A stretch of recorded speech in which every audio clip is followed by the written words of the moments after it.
Hi everybody, it's me Jill and welcome to Jill Informed. This is the recap of The Real Housewives of Orange County, Season 13, Episode 8, Seeing Red.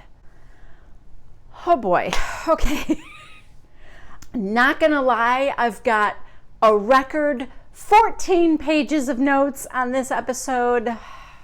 All right, I'm going to try and break it down. Okay, last episode was a to be continued, and then the next week it wasn't on, so it's 2 weeks later. We are picking up exactly where we left off. The ladies are at the golf course having lunch, and Shannon has stormed off because Tamra was being mean to her and said, "Who cares? I don't care." The two people that this whole argument was about, Jeana and Emily, are fine. They're good. They're friends. Vicki goes off to fetch them, brings them back to the table, and Vicki's like, "What's going on here?" Because Shannon's gone, and now Kelly is gone after her. And Tamra's like, "Shannon just yelled at me, and she was swearing, and she stormed off." Naturally, Vicki says, "Why, Tamra?" "Because I was defending you," she says to Emily. "I know what it's like to have my husband attacked."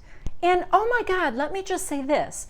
Recounting what Shane did to Jeana, kicking her out, and the things he said is nothing compared to calling Eddie gay. So don't even act like that's the same thing. Because also, nobody said that Shane was abusive except Emily. I'm not saying Emily called him abusive. Emily's the one that brought the word abusive into the conversation. Nobody else went there. Anyway, like I said, Kelly goes after Shannon, who's locked herself in the clubhouse bathroom. And she said, "Then go out there. You got to tell her how you feel. Just tell her it's not okay to talk to you that way. I'll be there with you." So she gets Shannon to come out. Meanwhile, at the table, Emily's joking about how she makes more money than Shane and I don't need him. I'm with him because I want to be with him. Mama's the breadwinner and all that kind of thing. I wear the pants in this family. And they're just whooping it up and having fun. And then, wah, wah, Shannon, sad sack Shannon comes back to the table. I mean, I feel bad for Shannon, but she's such a downer. Tamra says to her, "Listen, I don't want you to be mad at me. I really don't." Shannon goes, "Well, you said you didn't care about my feelings." Tamra goes, "No, I didn't." Then Shannon leans over into Emily and Jeana. She says, "This was your issue. I don't even know how I got involved in it. I said one thing." And Tamra looks at her and goes, "Shannon, you're kind of making this all about you." Oh my gosh, Shannon doesn't even know what to say to that. She's just speechless. And then it seems like very abruptly, Kelly's like, "Okay, let's not argue about it." And then the cake gets brought out, and there's these very cute little pink and yellow rose cakes, one for Vicki and one for Shannon for their birthdays. I guess everything's okay for now. Then Jeana says she's got to get going and get the kids. And Emily's like, yeah, Emily remembers that she's got to go. And you know Emily was afraid to be the first one to say she had to go and take care of the kids. You know what I mean? So she was probably just thrilled that Jeana was first. But anyway, then everyone starts to get up and leave. And I guess Vicki is meeting Steve at the lounge there at the golf club. And Tamra says, "I want to come with. I want to meet him." She says something to the confession cam about how she and Vicki weren't friends when Vicki started dating Steve. So she doesn't really know Steve. So, Tamra's got to vet him now, I guess. So the three of them, Vicki, Steve, and Tamra, sit down. And Tamra starts off by saying, "I am so impressed with Vicki's golf game. Yeah, she's really doing great." Really? We didn't really see anything impressive, but that could be editing. I'll give her the benefit of the doubt. That little small talk lasts for about 2 seconds. And then Tamra said, "So, when's the wedding? Steve, you gotta marry Vicki right now." And Steve's like, I need another drink. You two talk amongst yourselves. And off he goes. And oh my God, Vicki's watching him walk away like, oh, like she's got stars in her eyes. And she said, "I swear to God, I wake up at night and I'm like, I can't believe this is my man. And then she says, I put a picture of George Clooney in the center of my vision board, and 3 months later, Steve appeared. Oh my God. What? Oh my God. I would want my money back from that vision board. I'd be like, no, I'm sorry. Maybe you didn't see. It's George Clooney. George Clooney is in the center of my board. And you brought me Steve Lodge. But no, oh no, she's smitten. Then Tamra gets way too personal about their sex life and decides that Vicki must marry him. And Vicki said, well, yeah, but I'm not going to ask him. He has to ask me. I'm not doing it. So Steve comes back to the table now. And if you were uncomfortable with the sex talk that Tamra was having with Vicki, just wait until Steve gets back, because it gets worse. It's like Tamra has Tourette's. You have to act like rabbits. Are you effing all the time? You have to be doing it all the time. Okay. As you might imagine, Steve's loving it. In fact, this is what Steve's face looks like the entire time Tamra is talking about acting like rabbits. And Vicki's just like, oh, you know, we're very intimate. We don't talk like that.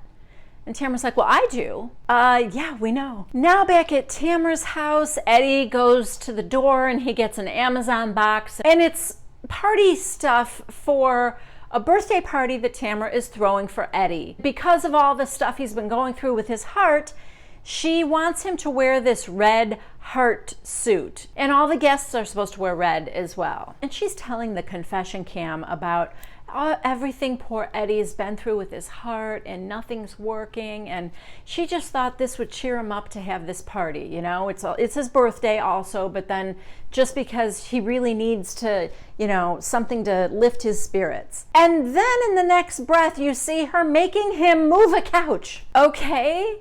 Way to treat your husband with heart disease. Anyway, then Tamra says to Eddie, you didn't invite David Beador, did you? And he said, yeah, I did. And she's like, no, you can't. David Beador can never be here. David Beador can't be invited. David Beador cannot be in this house, ever.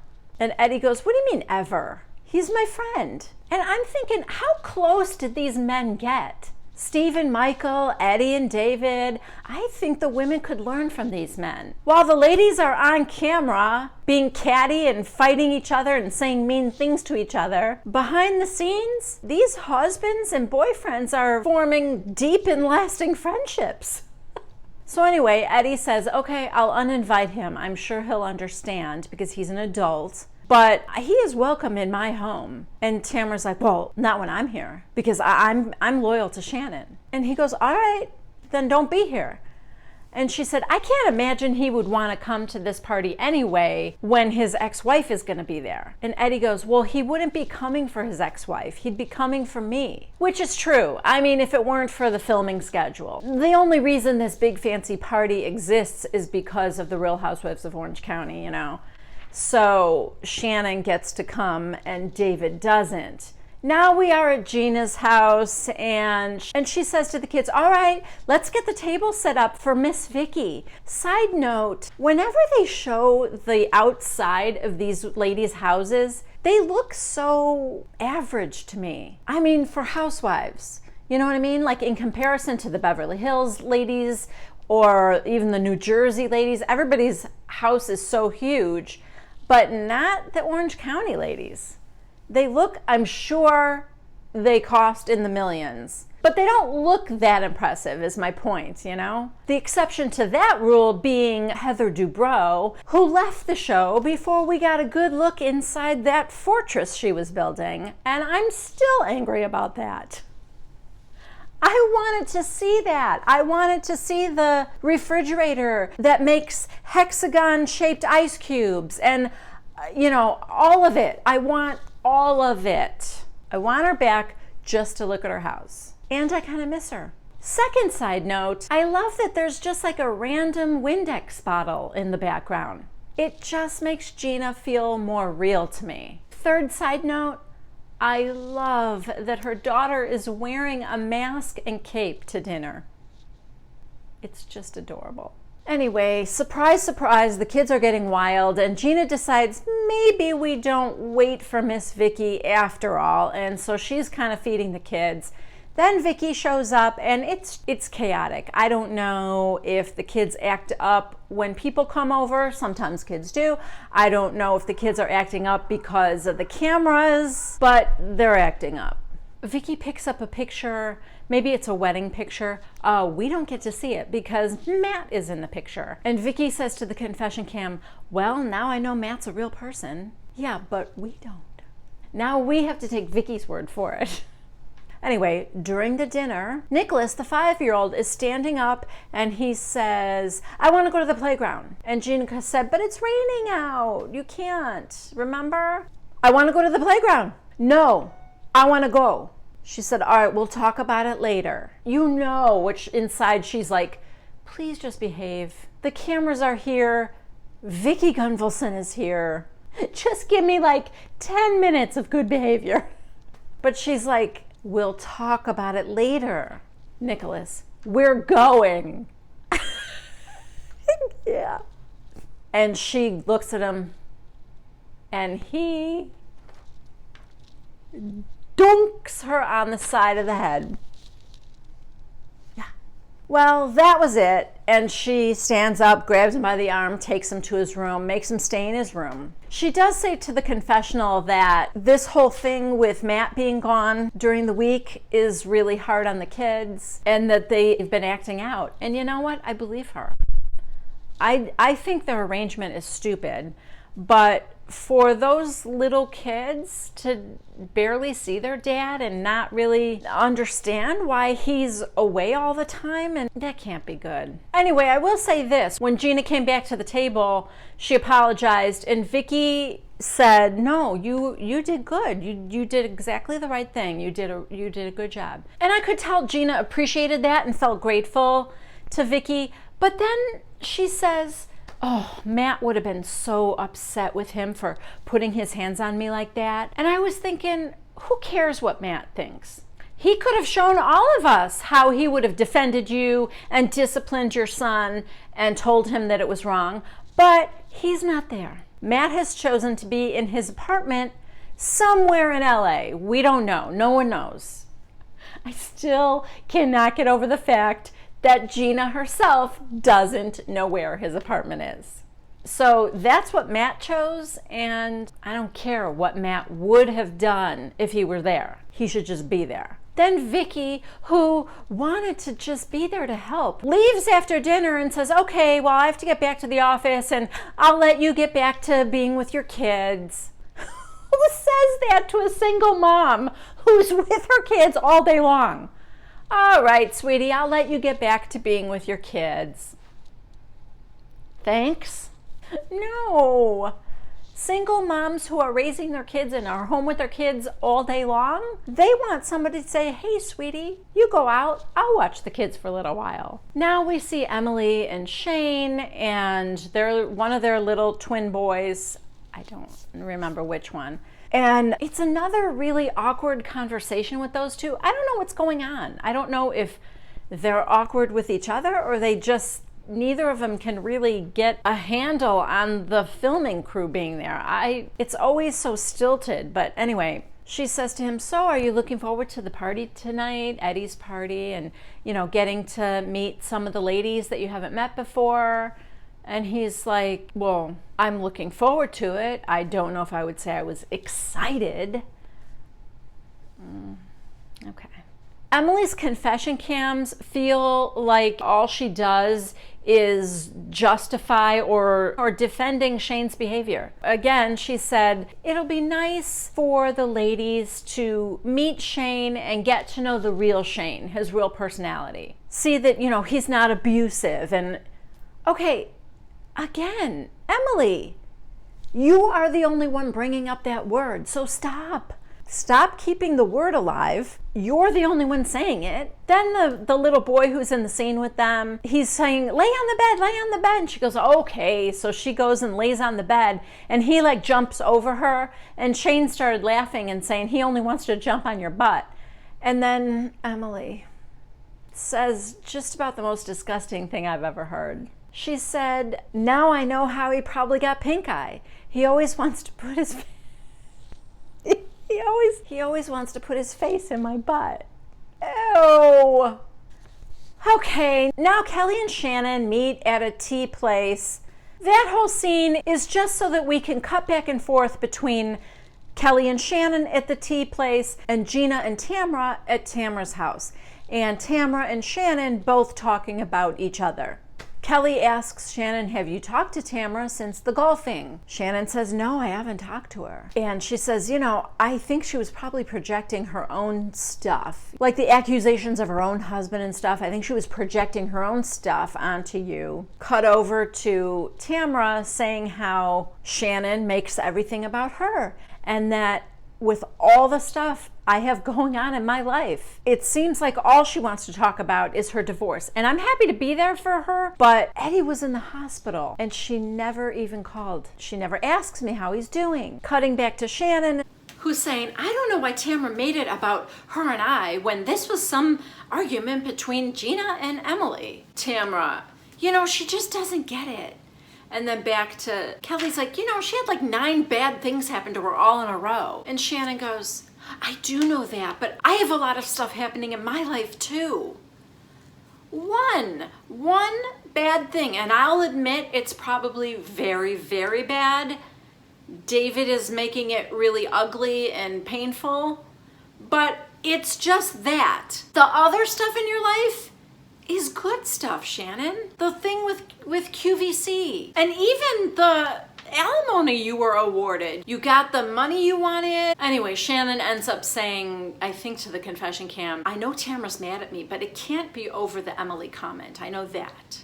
The next scene is Tamra and Shannon meeting up together at the farmhouse, and I think it just happened that day. I don't know. And I don't know why I like the scooter, but it was funny to see the two of them on scooters together. Tamra was laughing, but into the confessional, she goes, single white female much? Anyway, Tamra comes clean and tells her how upset she's been that she hasn't asked about Eddie. And she said, I know what you're going through with your divorce. And, listen, Tamara's divorce with Simon wasn't exactly a cakewalk either. And so she said, you call me and I always take your call and we discuss it and that's fine. And I want to be there for you. I'm not so open. It's harder for me to open up about things that are bothering me. And so I get it. I don't talk about my stuff as much, but I have a lot going on inside, and I just feel like you don't ever ask me, hey, how's it going for you? Or how's Eddie? And I think she really got to Shannon because Shannon took it in and she took it well, and she said, you're my best friend. I'm sorry. I have been letting this divorce kind of overtake me. I don't ever want you to think that you can't express to me when you're upset about something. So she said, I'm glad you told me, and I am working on it. I'm working on myself, and I'm trying to be less reactionary, and I am sorry that I haven't asked about Eddie and other things going on. So they hugged, and I felt pretty genuine to me. Okay, now we cut back to Emily and Shane. And Emily has on this really cute jumpsuit in red. All the guests are supposed to be wearing red. So she said, okay, I've got my Vegas outfit on. She's ready for the party. How do I look? And Shane's reply, like any good husband, is, well, it's red. Okay. I mean, she looks really pretty. She is very pretty, but she looks really cute in this. What's wrong with you, Shane? Anyway, her reply is, well, you look really handsome. And he's like, well, thank you. He's a winner, Emily. Okay, now we are at Tamra's house. We see it all decorated. It looks beautiful. And she's getting ready with her glam squad. And she said, oh, you guys, I found these pictures when we were moving in the house, and she turns around these two giant posters of Eddie back in the day, back in college. Oh my God. Apparently Eddie had done some theater in college, and those were his headshots. 3 things. 1, please tell me you had those blown up and that Eddie wasn't walking around with 4-foot headshots. 2, when she says that Eddie did theater in college, does she mean Chippendales? And 3, pretty sure this reaction from her glam squad is not what Eddie was going for. Oh my God. All right, the backyard looks gorgeous. Tamra looks gorgeous. Eddie actually looks cute in that suit. And not to be outdone, Ryan is in red sequins. Yeah, did not see that coming. All right, so the guests are all arriving now, and Shane introduces himself to Jeana. And Gina's like, Shane? It's effing Shane? Come here, effing Shane, give me a hug. And he's like backing off. Okay, if you calm down. Ugh. You know, stop acting like it's that women want you, Shane. So now it's getting dark, and Kelly and Shannon are just arriving now. I don't know if they're late or what, but Shannon is getting out, and the driver is helping her up the stairs, and she's got one hooker heel on and a boot on the other foot, and her scooter. Yes, she is still on her scooter. Why she thinks that the 8-inch heel is a good idea, I don't know. Because does she not realize that's the one foot she's gonna be on all night? She's gonna be standing on that heel all night long. Okay, Vicki and Emily are talking, and then at one point she says, oh, we should go over and talk to our husbands. And then, oh, God, isn't that funny how I called Steve my husband? He's not my husband, but I called him my husband. Yeah, Vicki, we know. We know you're just putting it out in the universe. We know all about your vision board. Anyway, Shane and Steve are kind of hitting it off, and I'm not surprised. Those two seem like kindred spirits to me. Meanwhile, you hear Kelly going, I can't stand Vicki's boyfriend. I think she was telling Tamra's mom, or Tamra's mom was right there, and she goes, why? And she said, because he's best friends with my ex and fixed him up with someone. And then somehow it turns into her saying that Vicki is more of a man than he'll ever be. I don't know where that's coming from. But then to the confession cam, Kelly said, Vicki and I have made up, but Steve talked to page 6 and said some things about her, unflattering things, I guess. I didn't read the whole thing, but she's pretty upset about it. Now all the ladies see Eddie's headshots, and someone said, he looks like John Travolta. And Tamra's like, he looks like a door. I don't know, they're just, but look at his abs, and he looks like a young Arnold Schwarzenegger in that one. And I don't know, they're all being very flattering, except for Jeana, who is kind of laughing and pointing. It might be a generational thing. I think Gina's kind of like, oh God. The hair and everything, it's a little dated, a little before Gina's time, I think. I don't know why this is happening, but Kelly is now kind of walking around holding one of those giant posters. And she sees Steve, or he sees her. And then Kelly said to Vicki, I gotta tell you, Vicki, I'm uncomfortable with Steve being here. I don't know what she wants Vicki to do about it, but Vicki said, just don't worry about it. Just ignore it. Move on. There's a lot of other people here, which is not the answer she wanted, but I almost don't blame Vicki for saying that. You know, like, listen, don't make it my problem. You know he's my boyfriend. I'm here with him. You and I already had this discussion. I'm not doing it again. Also, I would like to point out that my eagle eyes noticed that it looks like Shannon has ditched the scooter and the hooker heel, because she's just kind of standing around in her boot and a bare foot. Okay, now in the kitchen, Jeana is confiding to Emily that things are not going so well for her and Matt. And you know what? It's sad. We all knew it, and it was kind of inevitable because, my God, their arrangement was ridiculous. But it's still sad, you know? She talked about how they got married young, and that then the next expectation was to have children, so they did that. And Almost like everything she has done up until now was what she thought was expected of her. And then when they moved out here, she realized things could be very different. Vicki now comes into the kitchen and Jeana then tells her. And Vicki needs to stop doing this, but Vicki has a lot of regret about giving up on her marriage to Don. Still, she still has regret about that, even though, you know, she's met the new George Clooney. So she gives her the advice that she also gave Kelly at the end of last season, if you remember, which is don't give up. Don't give up too soon on your marriage. Keep trying.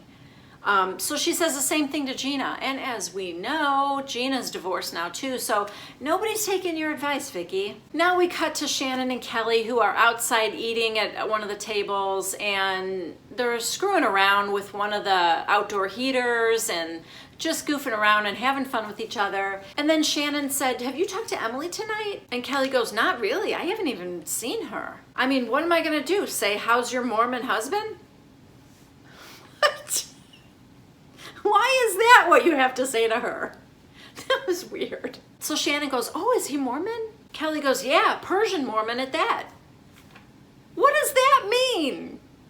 I don't know. I don't get that.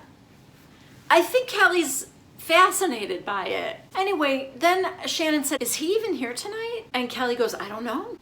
She was introduced to him when she first got there. Meanwhile, we see that there is a budding bromance between Shane and Steve, and I just knew it. I knew they would hit it off. So Kelly says to Shannon, should I talk to Steve? Because it's really bugging me. And Shannon said, well, I mean, you know, I'm a very direct person, and I know you are too. I would just suggest that you try to be as non-confrontational as possible. Then you can get your points across, because you do have a valid point. She's hurt that he's talking to page 6 about her life. Now, this whole scene is pretty funny because Shannon is trying to advise Kelly on what to say and how to say it. And Kelly said, I'd like to walk up to him and say, F you. Shannon's like, no.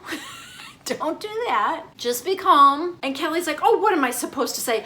Good evening, Mr. Lodge. I would like to have a word with you, if I may.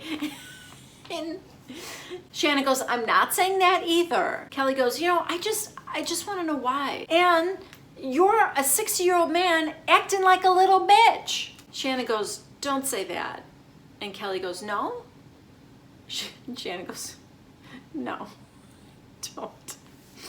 Oh, God. Okay, so now Kelly's going in. She's heading over to Steve's table, and Shannon has taken a seat at the bar where she can observe from a safe distance and have a cocktail. So Kelly says, hey, I don't want to make a big deal about this, but what you said on social media really upset me. And Steve kind of looks at her blankly, and she said, do you not know about it? And Steve goes, I don't follow social media. And Kelly's like, you went on page 6, yeah. And he said, what did I say? And she's like, you don't know what you said? I mean, you were quoted. I could certainly pull it up on my phone and read it to you. And Steve goes, you know what, Kelly? Take your drama somewhere else. And you guys, for some unknown reason, Shane feels like he needs to open his mouth. Not your fight. Not your business, and your new little buddy doesn't need your help. So I have no idea why he felt the need to say. I think he's saying that if you have something to complain about, you need to bring it. Okay, I'm sorry, she did say I could pull it up on my phone if you need it. He's the one they quoted, he spoke to them. How does he not know what he said? I mean, he does know what he said, but so here's the thing. Steve walked away. Your buddy Shane left you alone with Kelly. And now I don't know why Kelly is even engaging with Shane. The person she was angry with walked away, so she should have also walked away. Because you know what? I know she doesn't know who Shane is. She doesn't remember meeting him. I wouldn't have talked to some strange guy who's defending Steve. I would have been like, I don't know you. I'm not having this conversation with you. And I would have walked away. But no, Kelly is engaging with Shane. Kind of stupid on both their parts. But so Kelly goes, I never see him. Like, I think what she meant was, it's not like should I have printed out what he said and carry it with me all the time, So Shane's like, then why are you making it a big deal? And Kelly goes, I'm not making it a big deal. Now you see inside the house, Steve has gone and found Vicki. So Vicki says, what did she say to you? And he basically just said, you know what? She just wants to start a fight and I'm not going to play her little game. Vicki's like, good for you. I have to say, I don't think it was so mature of Steve to walk away, because he walked away before Kelly even got to say what she was upset about. To me, he didn't even hear her out. So I have a little bit of a problem with that. If she had come in hot, guns blazing, spewing profanities at him and screaming at him about something, then I understand walking away. But she didn't come at him like that. She started off calm, and she was a little perplexed that he was acting like he didn't know what she was talking about. But I think he should have heard her out. That's just my opinion. That's my take on it. I think Steve owed her that, just at least to listen to her. Now, outside, Shannon has now come and joined Shane and Kelly. And Kelly's saying, why would a man write about me? And Shane said, oh, was that the first time a man's ever written about you? Is that supposed to be a common thing? Because I don't think a man's ever written about me. And Kelly goes, yeah, because, yeah. And so then Shane goes, well, it's between you and him. I'm out. And he throws his hands up. And Kelly's like, then why are you getting involved? Now she's finally, it finally occurs to her that who are you and why am I having this conversation with you? It's like it just dawned on her. So now Shannon and Kelly are walking away, and Shane, who couldn't leave it alone, says, you're drunk. Shannon goes, she's not. I've been with her all night. She's like, this is my first drink. I'm not drunk at all. And Shane goes, you mean that's your normal behavior? Ew.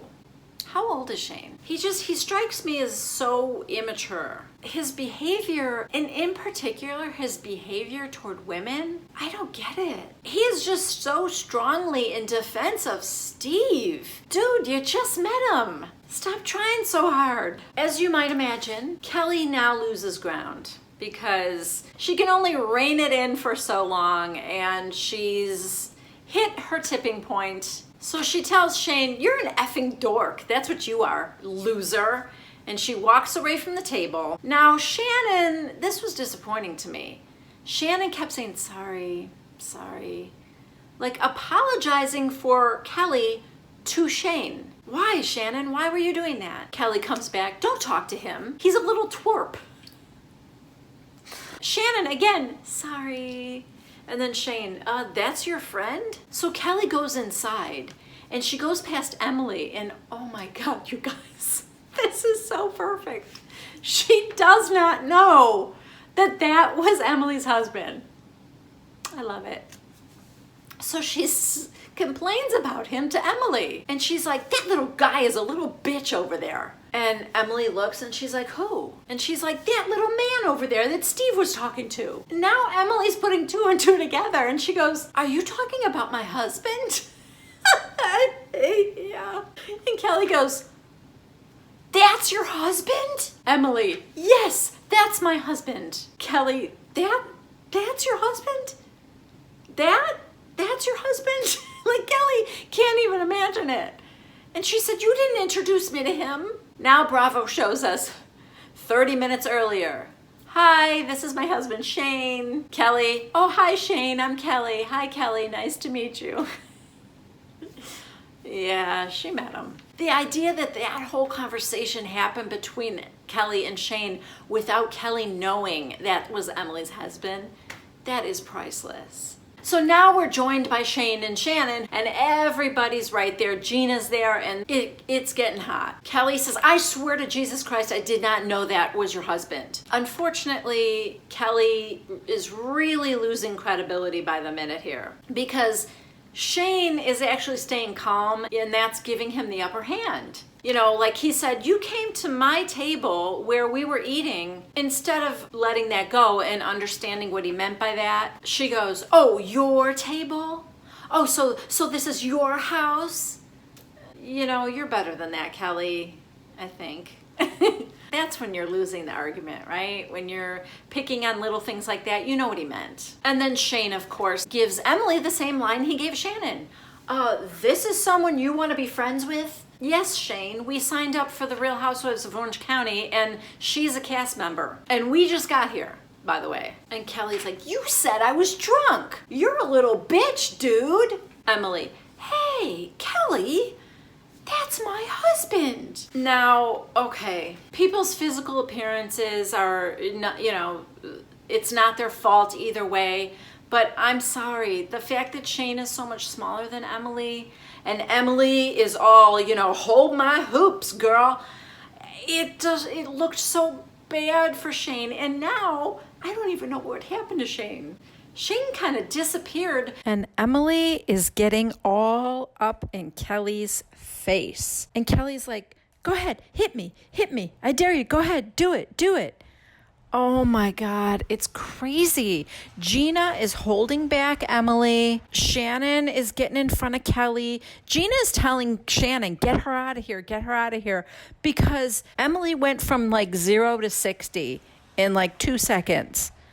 She is up in Kelly's face. She's telling her, you don't talk about my husband that way. I'm gonna kill you. Oh my God. Even Kelly, who can be pretty tough, Kelly looks at Shannon and she's like, holy shit. And Shannon's eyes are real big. I mean, those two, that was shocking. Let me just say that. That was shocking. And that, my friends, is where this episode ends. Okay, sorry guys. Again, in case you haven't noticed, my audio got messed up yet again. I'm going to have to buy a new microphone, but I lost the end of my video. So here I am just trying to piece together something. I'm so sorry. But thank you so much for watching. And as always, I hope to see you next Monday at 1 p.m. Central Time for the next recap of the Real Housewives of Orange County. Bye-bye.